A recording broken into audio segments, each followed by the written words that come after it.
তো জানি না, ফোন আর বাইর করে দেখিনি, হঠাৎ লাগছে বসে তোমার ছুটি যাও গা। গাড়িতে উঠে মোবাইলটা বাইর করছি, কিনা আমার ভাই এত ফোন দিছে, পরে আমি কল ব্যাক করছি। করার পরে আমার আব্বা কইতেছে তোর মার অ্যাক্সিডেন্ট হয়েছে, তুই তাড়াতাড়ি আয়।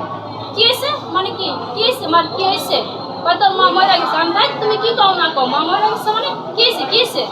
ও একাইটা দিছে। পরে আবার আমি কল ব্যাক দিছি। পরে আমার ভাইয়েরে বলছি কি হয়েছে, আসলে কি হয়েছে, মার কি হয়েছে? তুই বাংলা কথা বুঝোস না, মা মরে গেছে, তুই বুঝোস না, তুই তাড়াতাড়ি আস। আমি আমার বাড়ি পাব না।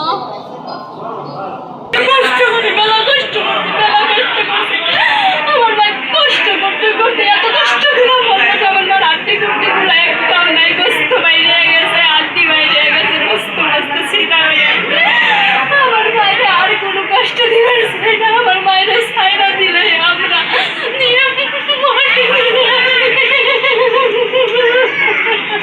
উঠাইছে না, কি করছে জানি না। পরে বলে আমার বাপেরে আমার ভাই বউরে ডাইকা নিয়ে বলে কইতাছে যে এমন এমন ঘটনা।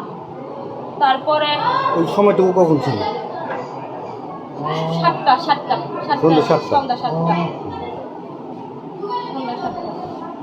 সম্পর্কে আমার মা, আপনার কয় ভাই বোন? আমরা 3টা বোন, একটা ভাই। আপনার বাবা কি করেন? আমার বাপে রিক্সা কিনা ভাড়া দিত, চালাইতো। এখন আপনার বাবা কোথায় থাকে? আমার আব্বা ব্যাংক কলোনি মধ্যপাড়া থাকে। বাড়িওয়ালার নাম মাসুদ, বাড়িওয়ালার ছোট ছেলের নাম মাসুদ, এটাই জানি। দেখলাম না তো, আমি কাউরে দেখিনি। মেডিকেলে নিয়ে আসছে কি এখানে?